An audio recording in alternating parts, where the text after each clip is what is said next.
This is the MBA Wire, episode number 33. What was your first thought when you woke up this morning? Yeah. No. That was my first thought. Let's hit it. Inspirational MBA talk with successful alumni to motivate you during your application run. We go behind the scenes of every story, talk business, and show you why it's worthwhile to never give up on your MBA dream. And now, here's your host with the most, Mateo Chang.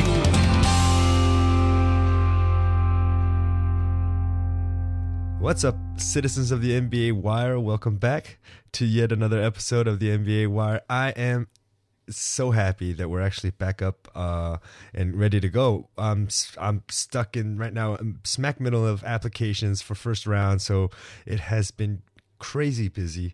But finally, we've been able to get a few more interviews in. And today, I am very excited and very happy to have Gopal as our interviewee. He's going to tell us a little bit about his story. Gopal, why don't you just go ahead and introduce yourself a little bit here to our citizens and tell us about what you've been doing. Super. Well, good evening and, hello, all the citizens of the MBA world who are aspiring to do the MBA and others who are listening in. My name is Gopal. Well, that's short for Gopalkrishna, Vennelakanti. I'm from India. I finished my MBA. In fact, just 3 months ago. I did a full-time MBA at London Business School. I did the full version. So we have 3 sort of exit points, if you will, and I did my 21 months version at LBS. And part of which I did an exchange program at Wharton as well. So nice. While you're getting into the MBA and listening into the MBA Wire, I can tell you this is really life-changing. So more power to you as you embark on the journey, and I'm sure you'll get to whatever you have in mind, and keep up the hard work, because it's going to pay off in big dividends. Yeah, you sound so excited having done your MBA, man. I mean, you just got out of it. So, I mean, I'm full of questions here, but, why did you choose London Business School? We'll jump right into the first question. Why did you choose London Business School? Super. My background is, I'm an electronics engineer, but that's not very surprising considering being an Indian. Most Indian parents sort of push you into either doing a medical degree, something in accounting, otherwise engineering. So I guess I fell for the trap. So in that sense, but since I finished my degree, I kind of had the feeling it was not really for me. So surprisingly, I got into a shipping company. There's a company called Maersk, which is a Danish shipping company. I spent really 10 years with them. So I was one of those candidates who had more experience than the average. So I had 10 years of experience. I actually worked for Maersk. Did you? Yeah, I did, man. I was. That's a small world. It is a small world. I was what was the name of the system? The GCSS system? Yeah, GCSS. Yeah, GCSS. Of course. The heart. That's the lifeblood of the supply, of the customer service booking engine, really. Yeah, I was the GCSS super user for all of Latin America for like a year. I think I worked there. It was only a few. I mean, what happened was I actually started off as an analyst, and then the guy, the super user at the time, had to leave, and so I just kind of got thrown into that world, and talked directly with people from IBM and solved all the problems that no one else could solve, man. Absolutely. Oh, wow. Yeah. Oh, that's awesome. Small world. That's incredible. Yeah. So essentially spent 10 years with Maersk, 2 years initially in India, where I was doing sort of supply chain and operations, essentially wearing a hard hat, working at the port in Mumbai. Then moved to Delhi, where I did about a year working for Walmart. Like I was a client coordinator for Walmart. From New Delhi to Charleston, a lot of our sort of ready-made garments and handicrafts moving from India to that part of the world. Then spent 6 years in Denmark. So Maersk had the program called the MISA, the Maersk International Shipping Education Program, which is sort of the entry-level trainee program, if you will. So got into that and then spent 6 years in Denmark, essentially multiple roles in HR. That was the newfound love, and I must say that it's been almost 9 years since, and I've still been in HR. So I spent 6 years in Denmark, 2 years in Shanghai, also with Maersk in HR. At which point it was 10 years in one company, and as much as I loved the organization to bits, it kind of felt the right time to reinvest in myself and to essentially reinvent myself, and that's where the idea to go to an MBA. Coming to your question on why London Business School, well, it's sort of twofold. One, it was a school where the average intake age was sort of similar to where I was, which was 31 at the time I was applying. And then the other one was the flexibility of the program, which gave me 3 exit points, essentially. I could have finished the MBA in 15 months, 18 or 21. Essentially, 18 and 21 would be for people who wanted to do an internship, potentially also do an exchange program. So I went in with the idea of saying, I'll do 18.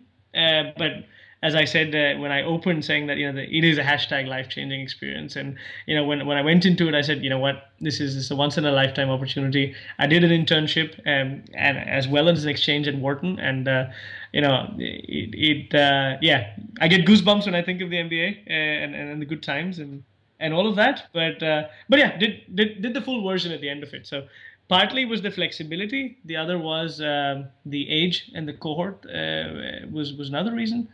And so those were my 2 essential reasons applying to LBS. And I think the other one was the international component of it. And not to say US business schools didn't have it, but LBS and I would say INSEAD for that matter really had a massive international footprint.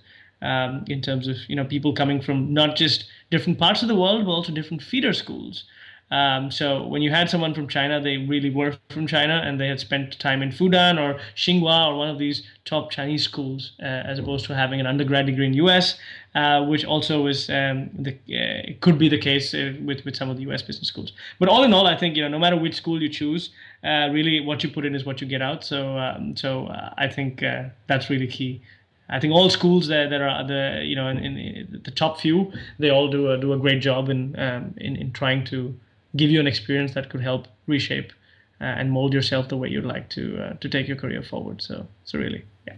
Wonderful. So long-winded answer, but yeah. Yeah, no, man, that's fantastic, dude. So much insights, and I've come up with like 18 questions already that as you're speaking, but we're not going to be able to go through all of them. What was it like during your exchange over at Wharton? I mean, what are some of the differences between like people at Wharton and people at London Business School? Mm-hmm. That's a great question. I think a couple of things. I think Wharton's fantastic school. The reason I chose Wharton was also I wanted to get an experience of studying in a US business school, because there's always that comparison between schools in the US versus the rest of the world. Even rankings sort of differentiate, and there's a world ranking, there's a US only ranking. So that was one. We had a huge array of choice. I mean, there was Columbia, there was Chicago Booth. You could have gone to Kellogg. There was all these great schools that had a sort of a mutual agreement with LBS, and I guess with most other schools as well. Experience at Wharton, I think that the difference between the two, one was, I think, from an international footprint standpoint. I mean, Wharton's a very international school as well, but I found LBS to be more representative in terms of the feeder schools. And not to say Wharton had a lot of students who came from top Ivy Leagues, so they were international students, but who had potentially spent an undergrad studying in the US. So they had more US experience than, let's say, some of my classmates at LBS who had a different kind of international experience, which also I think brings in when you look at the classroom participation and what people are able to bring to the table.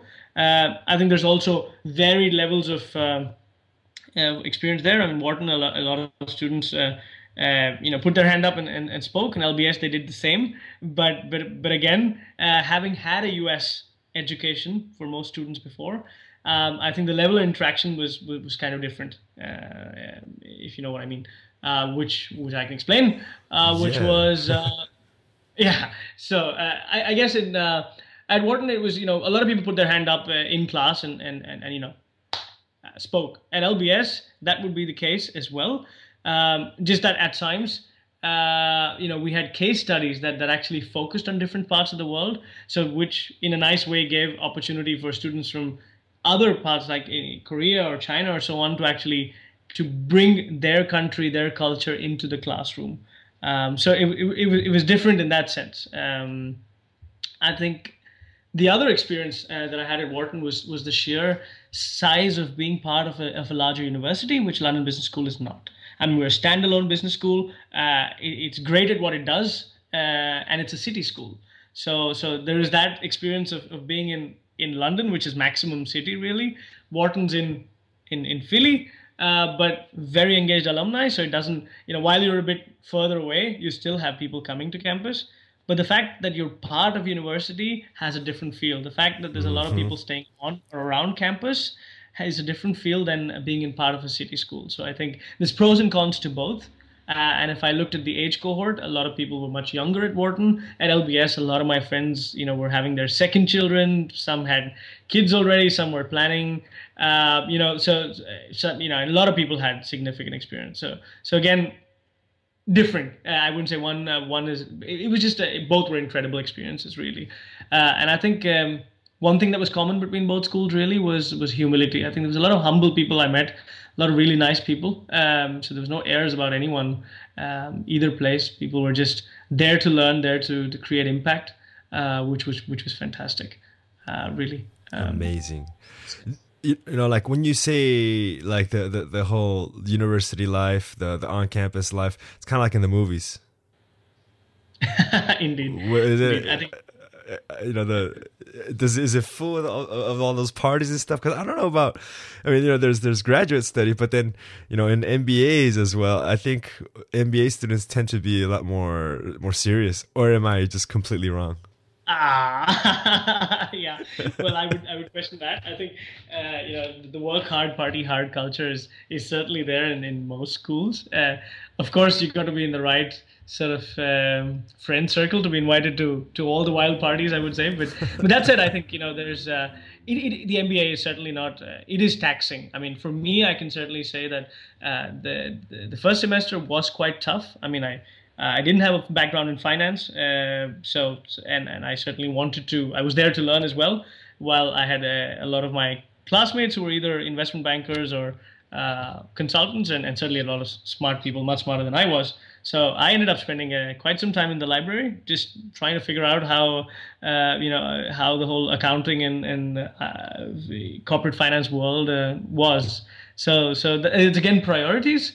As to what you want to get out of the program. So not to say that there's actually it's a problem of plenty, and what we started off with, what we call FOMO, which was fear of missing out, slowly starts. Initially it gets to you. At some point you kind of realize that you can't do it all, and you start picking and choosing what you want to do. But I think each is to own. I think at some point you also very maturely realize that some people are here to essentially take a break. There's a lot of sponsored students. Some of them want to just take a breather and say, what, I'll sail through this. I'm smart enough, and here's the amount of effort I'm going to put. But I'm here to network. There's a bunch of students who are essentially there to learn and will spend all the time in the library. There's others who will have a good balance, and each is to own really. So I think it's being able to find what makes sense for you. And I've seen all those kinds, and I think everyone got out what they wanted from the MBA really. And the other thing I would say is people have invested a lot, both time, resources, money. There's a lot of family sacrifices, own sacrifices involved. So nobody really takes the program lightly. At least at Wharton and LBS, I could say that people are paying top dollar, and they're trying to literally extract every minute of the experience they can. So in that sense, there are few really no free riders. At least I didn't experience any. We had a great study group, and not once did we feel that there was anyone free riding really. Which was a great experience, I think. Nice. That's amazing. I mean, you sound like the type of guy that was very engaged in everything going on. I mean, you don't seem to be, for me, you don't seem to be the type of guy who would be like who's there just for learning, I'm going to be stuck in the room or in the library. It sounds like were you part of any clubs? I was part of one or two clubs. I tried to start a club that would focus on HR. That didn't go really well, in the sense that, I didn't put enough effort, so that sort of didn't really take off. Mm-hmm. But I was part of the India club. I mean, again, I would say I was not a very active member, but I tried to really attend a lot of the events, because on campus there was always a guest speaker here. So I didn't really hold a post in any club. I was the career services representative for my class, for my stream, if you will, or class or cohort. So in that sense, it was trying to bridge the gap between what the student body required and what career services had to offer. So that, and being someone with an HR background, that was a natural area of interest. I also did a short assignment with the executive MBA and the executive education team at London Business School. So it was great to know them, but also to know what sort of drivers, so I was actually one of the guys actually making cold calls to companies and trying to talk about, some of the offerings we had in open and customized programs, which for me was a great opportunity. A, I was connecting with other HR people. B, you never know where these relationships go. And, tomorrow I might be asking them for a job for myself. But all said and done, I think it was a great experience in that sense. So I did an array of things, a little bit here, a little bit there, but also, when you're 32, you also have the risk, or at least when someone's looking at your application, people think you're pretty fixated as to what you want out of your career and you're less open to learn. So I was very conscious of me being put in that stereotype. So I certainly wanted to shake that off and say, you know what, I'm going to take a plunge and see where it goes. I'm not going to have any preconceived notions. And hopefully I managed a little bit of that. Yeah. Nice. Wow. Okay. So a couple of questions here now. This is awesome. Because I was always curious about the career services things, because a lot of students rely on the career services from schools. And I mean, you having worked there and your career is kind of focused in HR. So what would you say to students? I mean, what's the best way for them to engage the career services of their B schools, whatever? I mean, if they're looking for a career, how do they go about it? Or even how do they go after like the recruitment process? I mean, a little bit of information on that, if you will. Absolutely. So I think, two things really there. One, from a career services standpoint, I mean, really, I mean, they're there to help. And sometimes the question is, they can't get into your mind and think for you. You just need to ask. And a lot of people really didn't use career services to the extent they could. I mean, they were always there to help on campus, be it, reviewing your CV or just sparring before an interview, so on. So I think a lot of it is, what you will seize with both your hands is what you will get. So it's more pull than push. And they will do enough and more, but really it's up to you to make the most of it. I think people didn't network enough as well with career services, and all said and done, as an HR person, I also went to London Business School as Brazil Foods to recruit. I'm going in a week's time. Pardon me. Yeah, I'm going problem. in a week's time to recruit for not a week's time, in October, to recruit for Danaher, the company I'm working for currently. And I think, obviously the people we engage with is career services. And if you as a student have a good rapport with career services, you get exposure to these companies. You get the opportunity to introduce a company to the school. So there will be a career services champion who will, guide the HR people and the business who come to visit school, show them around campus. And you know what? Those are the little opportunities you need. That is those 3 minutes or 5 minutes of FaceTime that you have with a corporation, which you might not otherwise get. Right. And then, once the company has done its presentation, there's 100 of us, in a large assembly hall trying to get, 2 minutes and trying to get noticed. But a lot of people don't engage that part of it where, they're just volunteering. And that's an opportunity missed, I would say. I found a lot of opportunities talking to HR people just because I volunteered to help career services, showing someone around campus or just picking them up from the gate and taking them up, to the lecture theater. I mean, and that's all you need, right? And that's the door that opens sometimes. So I would say, seize every opportunity, do it because you care, not because you want those 2 minutes, but do it because it's your school. Be proud of, showing whoever comes proudly that, this is my school, these are my great classmates, and, and hopefully you'll find what you're looking for. So that's point one. I think point two, regarding sort of, navigating this world of trying to find the job of your choice. Don't wait for companies to come to school. Really, if GE is not visiting, it doesn't keep you from picking up the phone, reaching out to career services and saying, you know what, my dream company is GE. I don't know when they're visiting campus, but do you have some connections in GE HR that I could reach out to? Of course, they'll share their connections with you. And if not, you know what, just pick up the phone, go to LinkedIn, send an email. I mean, be extremely proactive about this. Look up the alumni database, figure out who from your class is at GE or Unilever or wherever you want to go. So don't wait for things to happen. Early bird catches the worm. Really, just do what it takes. If it's so badly that you want to be somewhere, you will get there, right? But it won't happen if you don't do anything about it. So again, I mean, I was a very atypical candidate, someone going into business school knowing very well I wanted to go back to HR, and I am in HR right now. And I found my job through campus placements. It was at one of the autumn career fairs. So I interned with Brazil Foods, and they were very kind to make me an offer. But that was an offer in Vienna, and currently my family is based in Denmark, Copenhagen. So while it was gracefully saying no, I found another opportunity in Denmark in HR, and that happened through they were on campus recruiting for other jobs. I got talking to them, I kept in touch, and got lucky that there was a position in Denmark. So it was everything added up. And again, this didn't come immediately, was not on the offering, but it's really, a lot of people will go to career fairs and pick up a lot of business cards. How many people actually take the time to write an email the next morning and say, I don't know if you remember, but we met and we spoke a little bit about this, that, and the other, and I'd like to keep in touch. Thank you for coming to campus. And that's really how that relationship started. And 3 months later, I had a job. So again, career services will do what they can do, but you also got to be cognizant that there's, between 500 to 1,000 students that they're servicing. So you got to do your bit to stand out and get known, and do your bit to be proactive about it. Yeah, the companies aren't just going to come serve you on a silver platter in a job. Yeah. Absolutely. And if you look at the consulting, and a lot of these companies, they will also have those 5-star meals and silver platter, but realize that every bit of that you're being observed as well.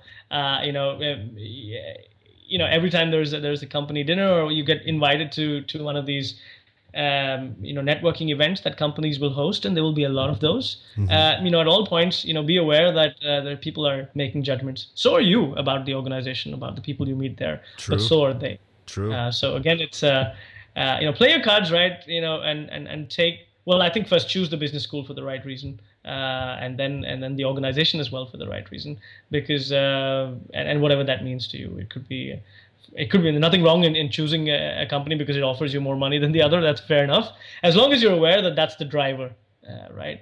There's no right answer here. But just be aware of the choices you make. That's all. That actually kind of sounds like it kind of almost sounds like one of those speed dates. Have you ever heard of those? Like yeah. Where you sit down, you have 2 minutes to talk to someone, you even throw in a quick elevator pitch, and then you got to keep moving on, and I think it is very important that you have to stand out. And the thing you said about the email after you getting the business card, that was awesome. Mm-hmm. That was a great insight. I mean, I hadn't even thought of that. I never even told my students to do something like that after they, in order for them to get their, get their careers started. That's a great insight. And if I may, on the email, just a quick one. The other thing that helped me a lot is when I used to write to alumni. One is to say, hey, I'm Gopal and I'm looking for an opportunity in your firm. But essentially, what I would do is I would craft an email for them, saying, if you're not the right person to receive this, if you'd be so kind to forward my application or this to someone else in the firm who might be able to help. And I would just say, dear Dash, I just received an email from Gopal. He's a student from. So I would write it in third person for them, and then best regards their name, and then just put it in the email so that they could just copy paste that into a fresh email, throw in my CV and send it out. So almost saving them time in having to introduce who I am, why are they forwarding this. So I would almost do that. And sometimes and that has helped, I think, because if you put in enough effort, I think somewhere even they feel a little bit, obligated in a certain sense to say, what, if this student has put in that much, the least I can do is send it to a few of my colleagues. Yeah, it only takes a few clicks. Yeah, exactly. So I think that as well. So there's enough information available on the internet. Look them up. Check their LinkedIn profile. Personalized emails don't have a one size fits all. I think it goes a long way. So rather than having this, the machine gun approach, have a sniper approach. Take your time. Draft a nice email.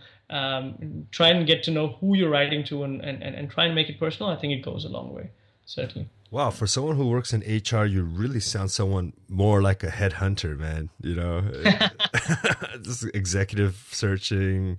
That's pretty awesome, man. You have some really nice points there that are definitely going to help the students in their career searches during their MBAs. That is great.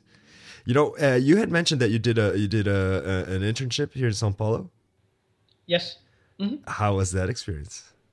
That was fantastic. Yeah. And I think so. Brazil Foods actually was on campus, and this was the first time they were recruiting from London Business School. They have recruited from Harvard. So it was a first, and a lot of my friends didn't apply, assuming that Portuguese was actually a language requirement, which it was not. And they had, interestingly, the CEO had a position that it was a project in HR. So this was perfect. I mean, there was, other than American Express and Brazil Foods, there was no company really looking for HR people. So yeah, had a bunch of interviews, and also with the head of HR, a gentleman called Rodrigo Vieira. And one of the most incredible experiences with an organization I've had. I mean, great people, lots of passion. Yeah, Company that's going through a metamorphosis, and it's right now. I mean, Abilio Diniz is, he's an icon anyway in Brazil, and a lot of the company's senior leadership. I mean, it was one of the few interviews that I've really had where the focus was not so much on walk me through your CV. I mean, the first question is what the one I got at least from was, who is Gopal? Forget about everything. Tell me what makes you happy. That kind of stuff. And that, at some point I was nice. like, this really made me think. It was not so much about the technical stuff, and the approach was really, you've made it to LBS, you've survived 10 years in the corporate world. I mean, the someone paid you a salary. I'm sure you're okay. Let's talk about who we really are, right? I think that was a very unique experience. 3 months in the company, we were totally 6 of us. We were two from HBS, one from Babson, one from Duke, one from Kellogg, and then myself. And we had the time of our life, and we had some time in Sao Paulo, all of us together, and then we went to our the meat packing plant. So that was in Minas Gerais. So we went there. So a very well structured program, but all in all, I think just being exposed to the Brazilian culture, people, to go to Via Madalena, all of that, right? I think it's the whole package. It was beautiful. I mean, I had an amazing time at Brazil Foods. Also with the HR project, it was a company that it was not lip service, because a lot of companies say the right things.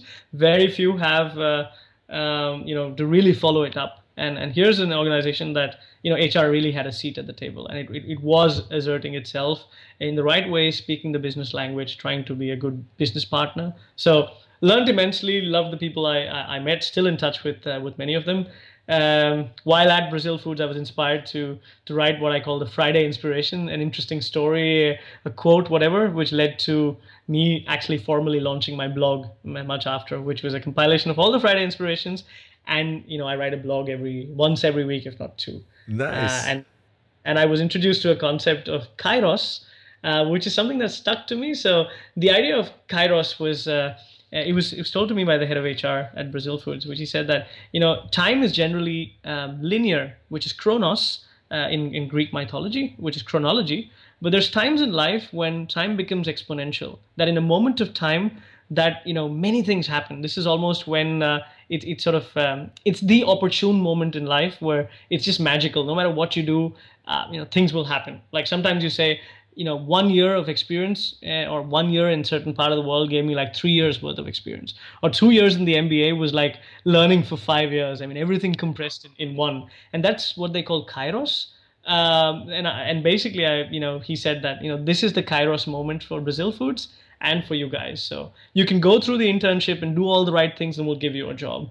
Or you can actually shake it up, challenge status quo, really sort of, make a difference, and we'll still give you a job. And that's really what we're expecting of you. And that word stayed with me, and that led to my blog, which is called kaizentokairos.com.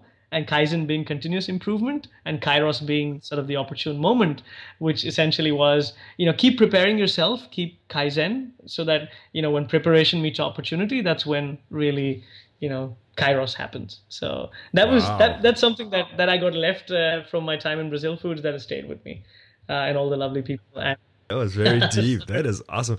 Yeah, I definitely want that link to your blog so I can put it up with the episode. But I also want to follow it. I love that whole theology behind it. That is awesome. Kairos. Yeah, and my point being that I think the Brazilian people they're very fun loving, but also they're love is a big part of culture. Is a big part of going to work. Colleagues are actually family, and that came through. So whether it was their office in Vienna or whether it was in Sao Paulo, it was the same. I think the concept of family and it was big, which was great. Yes, that is true. Yes. That is true. Yeah, so you had the full Sao Paulo experience, huh? Vila Madalena, and you even pronounce Minas Gerais almost like a Brazilian guy, dude. That was awesome. Yeah. What else was notable about Sao Paulo? What was your favorite thing that happened apart from from the amazing stuff that you told me about Brazil Foods? What else stood out for you in Sao Paulo? I think coming from Mumbai and having lived in Shanghai, I think this is maximum city as well. I mean, just so much happening, so much life. I think one thing that stood out for me, well, I think big moment was when I went to one of the churrascarias. I'm a vegetarian, by the way. So went to Fogo de Chão and tried a little bit of red meat, which was a first. All right, so you went to the right place for your first time, right. Yeah. So yeah, but I think overall, really, I think just the people, the culture, and in the organization at that point, so people were very embracing. I mean, in the first week I was already in someone's house, having dinner, playing with their kids, and it was just one of those things that was very different from Denmark and the European culture, which and someone was comparing it to a coconut and a plum. So he says, that it's like Brazilian culture, Indian culture, for that matter, is like a plum. It's very easy to get to know people. Beyond the point you hit the seed, and to really get to know them, then you have to get closer. Whereas Danish people are like more like coconuts. Initially very hard to get into, but when you make it to the inner circle, then it's warm and it's soft on the inside. So that was sort of an experience. Nice analogy. Let's kind of rewind. Let's go back to the time that you were applying, because most of our listeners today are all in their application process and going through all the difficulties. What were your difficulties during the phase of, during the application process and going through all of the hard work, and how did you overcome them? Got it. Well, I'm going to be extremely open. I think a couple of things. One, I was an older candidate, so that's something that I was aware of. And I wasn't sure, will that be a disqualifier? Obviously, it would be something that would get my application some notice, for good or for bad. So that was one thing I was aware of. A lot of experience. So I wanted to highlight to all the schools that I applied to that, that the inquisitiveness that I had was no different. It was not. I was not set in my ways, and also I was open to the business school experience, and and what I would bring to the class from my experience, and how could I shape the conversation or help shape the conversation. That was one thing that I was aware of and tried to build in my essays. The other was I didn't have a great GMAT score, and I had a 690, which is a pretty bad score. And that was my second attempt, by the way. so that was a pretty bad score, right? For a top school. But at some point I was like, everyone keeps saying that the MBA, the GMAT is just part of it. And I said, you know what, I can keep giving the attempt. And I was in China at that point, trying to do my GMAT full-time job, like anybody really, so I'm not an exception. But also, and then I was not the smartest cookie anyway. So I said, you know what, I'm going to focus on my application. Here's the GMAT, and I can, maybe I'll get to a 710, more time. But I'm gonna use this score. Right, and I'm gonna really focus on my application and focus on everything else that I can do well. I think while writing the application, I didn't really I focused on being authentic and saying really what I wanted to bring out. I had a few of my friends look at it. Few people who didn't know me well enough. So I had a bunch of people eyeball some of my essays and everything. And I was very aware of something that one of my colleagues told me, that you have 3 or 4 chances to tell the school what you want to. One is through your essays, one is through your CV. So don't repeat your CV in the essay, because that's a missed opportunity then. Tell them something else that your CV is not able to. And of course, if you get a chance at the interview, then that's the third opportunity, really. Yeah. So really trying to say, is there a red thread between what my CV is saying, what my essays are saying, what my recommenders potentially are saying, and what I will say in the interview, to really try and structure that. So actually, I made a simple Excel file saying, here are the competencies I have. Here's what I'm going to put on the CV. So for me, my CV, I said, if there's one thing popping out of it, it should be the word international. I'd worked in China, I'd worked in Denmark. I was part of the Maersk graduate program, which had 65 nationalities as part of it. I led the graduate program that had 40-something nationalities as part of it. So I think there's one thing that I wanted to stand out on my CV was an international experience, and the fact that, yes, I'm Indian, I'm male, and I have an engineering degree that makes me part of the most overrepresented population. But you know what? Then I'm an HR guy as well. So hopefully that changes a little bit. So I was very aware of some of the things that could go against me. And then I said, I'm going to work towards it. I also very openly talked about the low GMAT score and said, here's how I'm going to make it up. Right? My quant scores are good. Somehow English was not good. And that's also just overconfidence. I think both times my English score had dipped.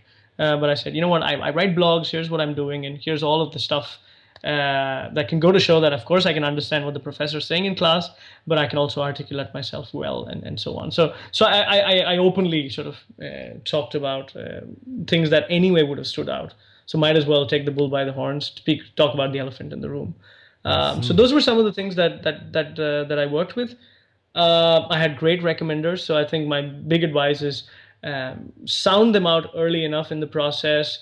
Send them a document or two. I mean, don't obviously write the recommendation for them, but give them enough ammunition to write it. I mean, even your direct manager at the end of the year, when they're giving an appraisal, will ask you for a self-appraisal, because chances are they've forgotten what you've done during the year.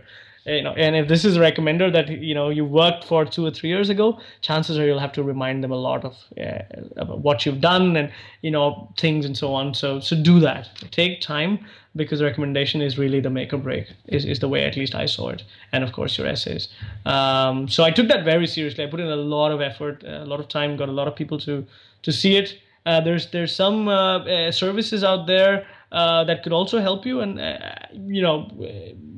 whatever works for you, really. And if you don't have that support system within friends and colleagues, and if that's something that might help you, by all means, I would say. I have friends who've done it and they've gotten a lot of benefit from it. So whatever works. But I think take it seriously. Don't just stop at the GMAT. A lot of people, stop at it. I mean, of course, I'm just one of the sample size. I've also heard of stories of people, aced the GMAT, got the 800 on 800, but didn't even get calls from some of the top schools. So it's GMAT's not only it. Is what I would say. True. That is true. Wow, man. You're very articulate and you have that HR vibe there, but you definitely sound like a consultant. I mean, this is some amazing stuff that you've been telling me, things that, we tell our students as well, but, you basically laid out the whole, the best way to tackle the application process and not really look at the GMAT. And for that is awesome. For that, we thank you. The GMAT is only a part of the application process. What's more important is what you write, the recommendation letters, your CV, and then ultimately the interview. So that is awesome. Man, I am speechless. You have said you took you took so much out of my own mouth. I mean, I was just speechless. But what other difficulties? Because that's one. Usually, okay, the two main difficulties that I've noticed from all of the interviews that I've done is GMAT, and then the second one, a lot of students have a problem with, is financial difficulties. Yes, was that also a difficulty for you? Big time. So, while I'd worked abroad for a bunch of years and had a little bit of savings, but clearly, as you all know, the MBA is an expensive proposition. And it's not just, the tuition fee is astronomical. Add to that cost of living, no matter where you are, 2 years without an income. Yes, you'll make a little bit of money in the internship, but really, for me, almost 21 months in London, which is very expensive to live in. That was a huge deal, and really, finance was a make or break. I mean, I could have, the only other option was to mortgage my parents' house, and even that at 12 or 13% interest in India, that doesn't help. So I think my real, what actually got me to the MBA, got me the confidence to say, you know what, there are options out there, and really in London Business School in NCR there was Prodigy Finance, which without collateral gives you essentially the entire tuition fee. I mean, you get it in two parts. So you get the first year tuition fee first, and then you reapply. But I haven't heard of a single person who didn't get their second year fee. So that almost takes care of £65,000 off your shoulder. And here's an organization that essentially trusts you because you're from a top school, and hopes that you will be part of paying it forward to the future cohort of students, and you will essentially can get £65,000 without collateral, without any mortgaging anything, at a very decent interest rate. And coming from India, this was the most competitive offer that I'd received, and I took Prodigy Finance almost for certainly for the first year and part for the second year. So then, from a finance standpoint, I was essentially saying, well, if my tuition fee is taken care of, then what do I need to be able to put myself through the MBA? Well, I need essentially cost of living, and that I had some from my own savings. But then you could then take a personal loan from your home country to top it up. You will then have opportunities, of course, to do part-time work. Not easy, again, to have a full-time. I mean, second year you'll have a lot more free time. First year for me was fairly packed. So in that sense, really, I think finance is a very, very big thing. And I would say a lot of people start putting the whole opportunity cost and all of that on Excel file. And you know what? The MBA, it will pay itself over, if not in 3 and 5 years and 7 years. I mean, this is a lifetime investment. So it's all nice and dandy to put an Excel file and say, okay, this, that, and the other. I would say do it because you're really passionate about it. Don't calculate every dollar and penny, because it will pay itself over. If you're looking at return on investment, it will for sure. So for me, I think I just kept the calculation aside and said, you know what, I want to do an MBA. This is a life's dream coming true, and really thanks to Prodigy, it did happen. But for Prodigy, I think I would have, and I was 32, mind you, so I didn't have much choice to even that runway or bandwidth to say, you know what, I'm going to give it another 2 or 3 more years, save up a little more, and then give the MBA. I mean, but for Prodigy, I wouldn't have been in the MBA today. I would have been looking at potentially an executive program, another 2 or 3 years down the line, which at least to me was not the full MBA experience. I mean, executive MBAs are great, but I wanted to take that pause in my career at that point to reinvent myself, and I didn't want to be working at the same time. So really, I think Prodigy was really sort of God sent at that point. And a lot of my classmates have a Prodigy loan, and it also gives you almost a year to pay, a moratorium period of a year. So either you find a job or you can start paying a year from having finished the MBA. So finance is something that you certainly need to look into. It'll differ from which part of the world you're coming from, and so on. So I would say look at that carefully. Look at your options.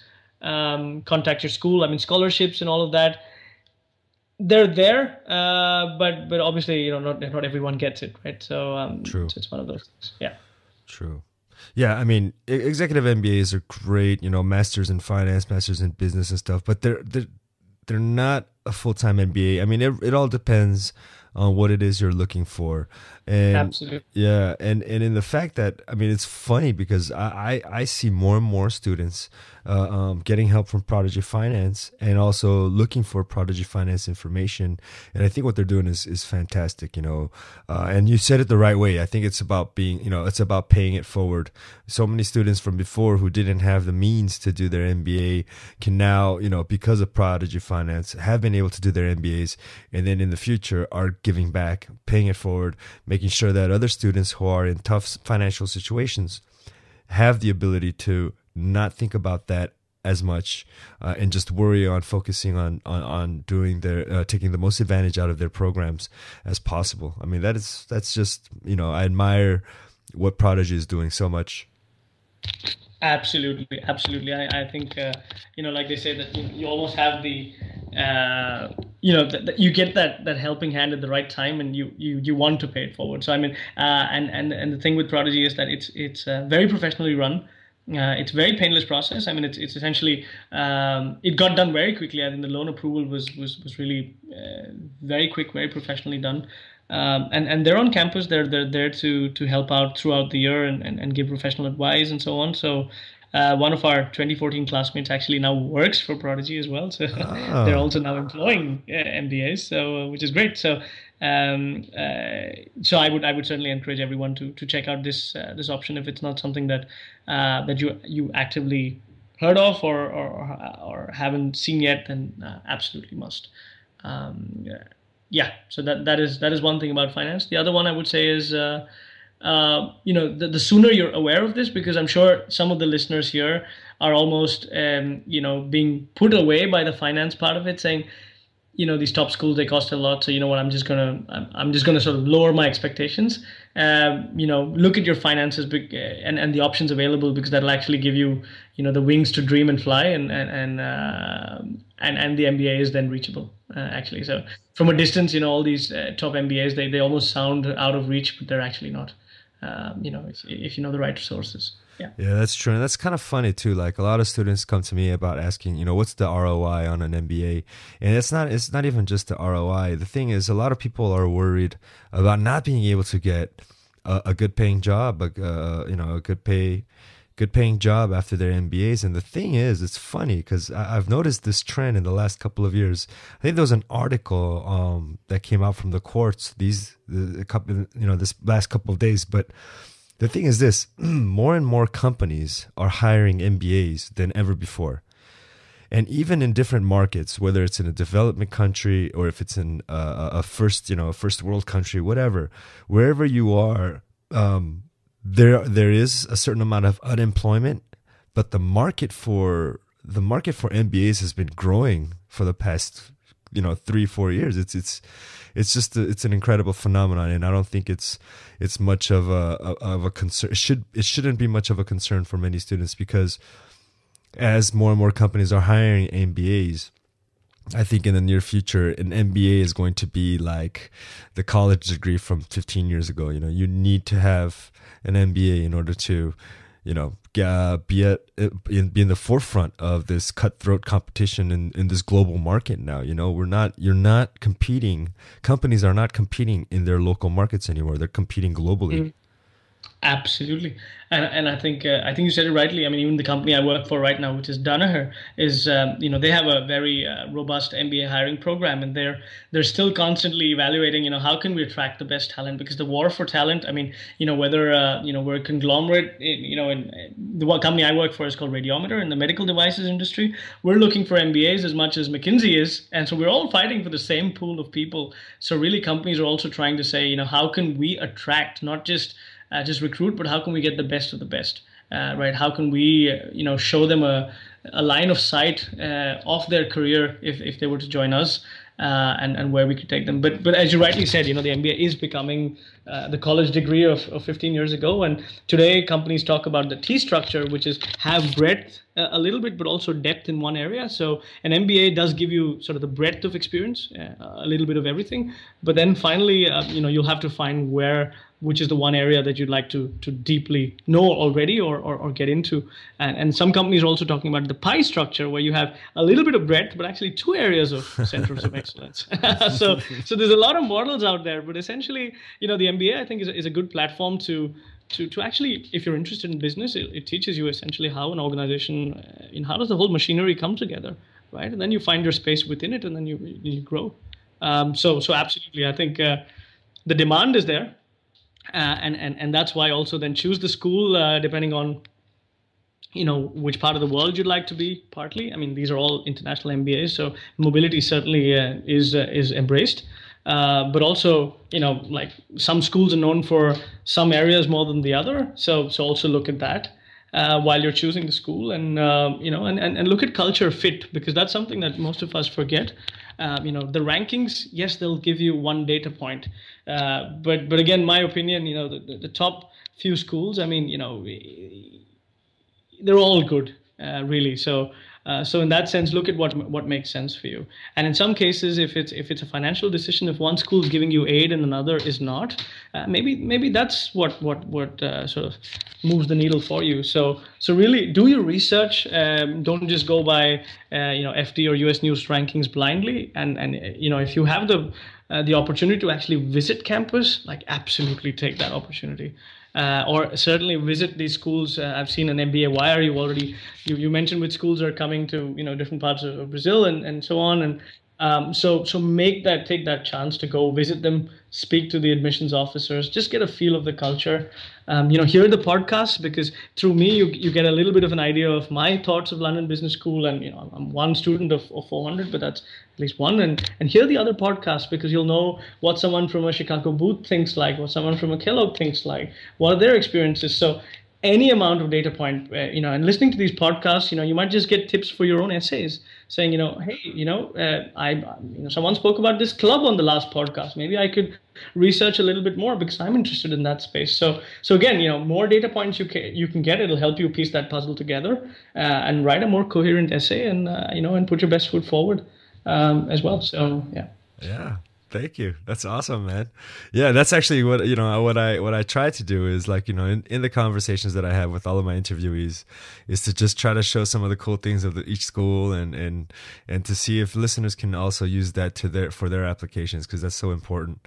And yeah, I mean, I'm just listening. I'm definitely gonna give our interview a nice listen at least 2 or 3 more times, because you've given so much deep insight. It's been awesome, Gopal. What do you miss most from, like, your MBA experience? I mean, what's the one thing that, like, you that would make you go back and do it all over again? I think the one thing I would miss really is one is my friends, but also the some of the midnight conversations you'd have about changing the world, and everything seems within reach, somehow.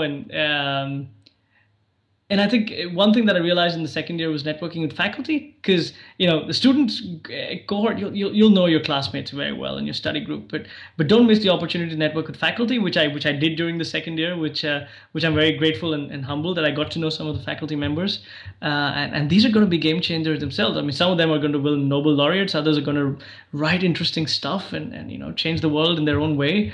But I think really what I missed was even during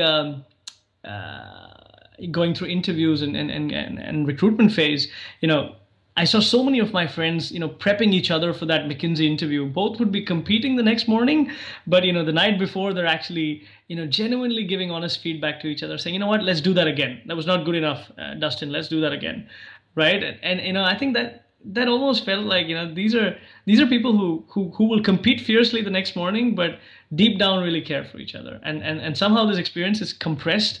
And and 6 months into the MBA, and you kind of some of your close friends, you almost think that you knew them forever.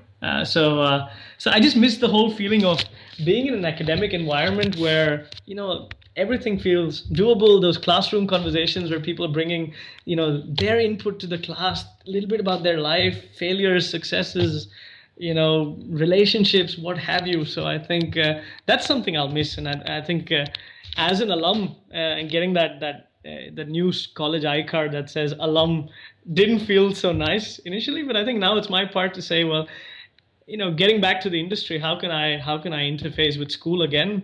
And my 10 cents, I'm going back to campus in October to actually recruit, so I'll be back at LBS. So that's the start. But awesome. But also to be an active alumni in my own way, making sure. So we have a group of 3 or 4 friends where we've decided to connect at least twice a month and hold each other up to high standards. We have picked one goal that they will. So each I will be measured on based on what I want to do in life, and one goal they will pick for me. So one of the things I picked is to be healthy and eat healthy. So every so often, I get questioned on, what are you doing about your health?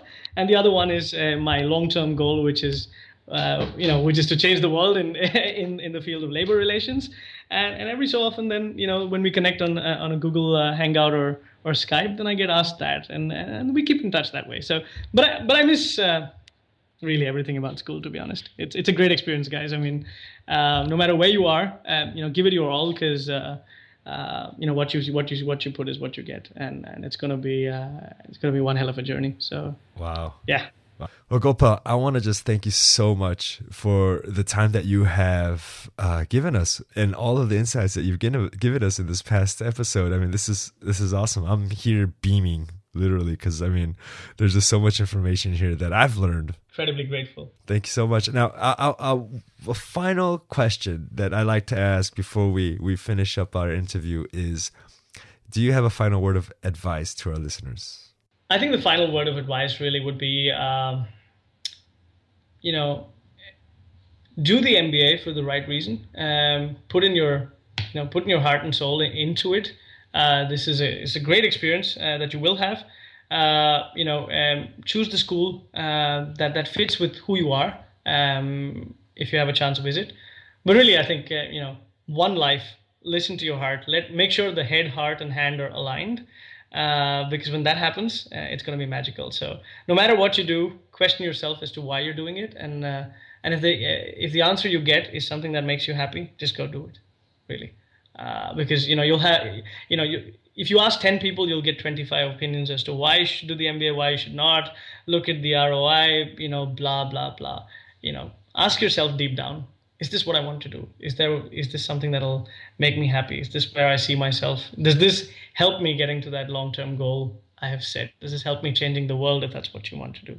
Whatever it is, ask yourself, and and you will get, your gut will never lie to you. And if that says something that makes you want to do it, then by all means, just don't listen to anybody else. Just do it, really, because very easy to get confused, and don't, because you know the answer. True. Wow. Well, thank you so much, Gopal. Thank you so much for this time. Man, I'm looking forward to either meeting you back in Sao Paulo sometime in the future, or maybe having another Skype conversation with you, because I think there's much to learn from you. But thanks so much for your time again today. I'm sure the listeners have gotten so much information from you. Thank you so much, Matteo. It's a pleasure. And all the best to all the listeners, both for round one, but also for your future lives. So, go for gold and stay zen. There you have it, citizens of the Wire. Gopal with some amazing insights, talking a little bit about Sao Paulo, Maersk, and Wharton and London Business School, and all of the difficulties that he overcame during his application process. There you have it. This is Matteo Chang signing off. Catch you guys on the next episode of the MBA Wire. Thanks for tuning into the MBA Wire. Would you like to know more? Visit us online at thembawire.com today and leave your questions and feedback. While you're there, sign up for an exclusive free audio series to help you strengthen your MBA interview. Thanks for listening, and we'll see you next time on the MBA Wire.